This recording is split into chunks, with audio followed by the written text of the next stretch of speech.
ఆదికాండము 40వ అధ్యాయము. అటు పిమ్మట ఐగుప్తు రాజు యొక్క పానదాయకుడును భక్షకారుడును తమ ప్రభువైన ఐగుప్తు రాజు ఎడల తప్పు చేసిరి.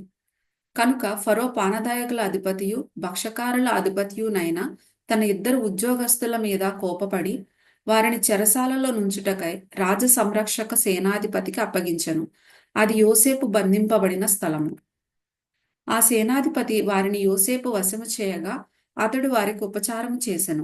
వారి కొన్ని దినములు కావలిలో నుండిన తరువాత వారిద్దరూ అనగా చెరసాలలో బంధింపబడిన ఐగుప్తు రాజు యొక్క పానదాయకుడును భక్షకారుడును ఒక్కటే రాత్రి అందు కలలు కనిరి. ఒక్కొక్కడు వేరువేరు భావముల కలకనెను. తెల్లవారినప్పుడు యోసేపు వారి యొద్దకు వచ్చి వారిని చూడగా వారు చింతాక్రాంతులై ఉండిరి.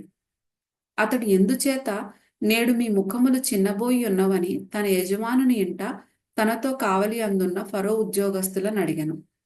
అందుకు వారు, మేము కలలు కంటిమి, వాటి భావము చెప్పగల వారెవరునూ లేరని అతనితో అనగా, యోసేపు వారిని చూచి, భావములు చెప్పుట దేవుని అధీనమే గదా, మీరు దయచేసి ఆ కలలు నాకు వివరించి చెప్పుడనెను. అప్పుడు పానదాయకుల అధిపతి యోసేపును చూచి, నా కలలో ఒక ద్రాక్షావల్లి నా ఎదుట ఉండెను. ఆ ద్రాక్షవల్లికి 3 తీగలుండెను.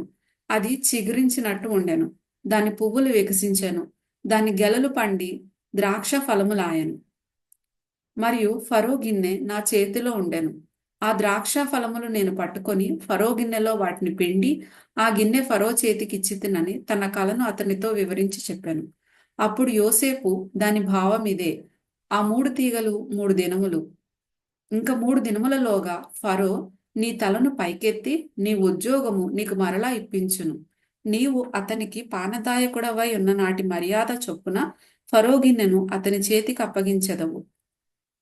కాబట్టి నీకు క్షేమము కలిగినప్పుడు నన్ను జ్ఞాపకం చేసుకొని నా యందు కరుణించి ఫరోతో నన్ను గూర్చి మాటలాడి ఈ ఇంటిలో నుండి నన్ను బయటికి రప్పించుము.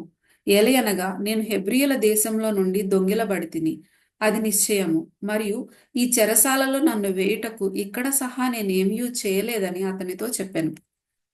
అతడు తెలిపిన భావం మంచిదని భక్ష్యకారుల అధిపతి చూచి అతనితో ఇట్లనెను, నేనును కలకంటిని. ఇదిగో తెల్లని పిండి వంటలు గల 3 గంపలు నా తల మీద ఉండెను.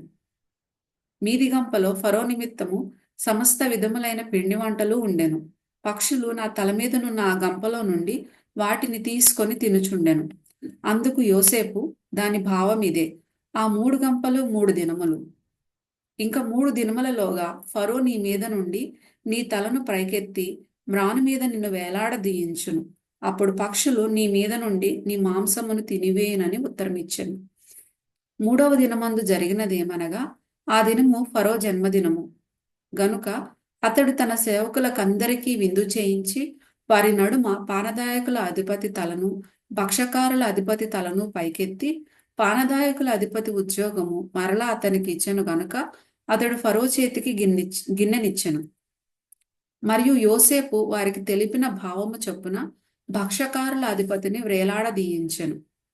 అయితే పానదాయకుల అధిపతి యోసేపును జ్ఞాపకం చేసుకొనక అతని మరచిపోయాను.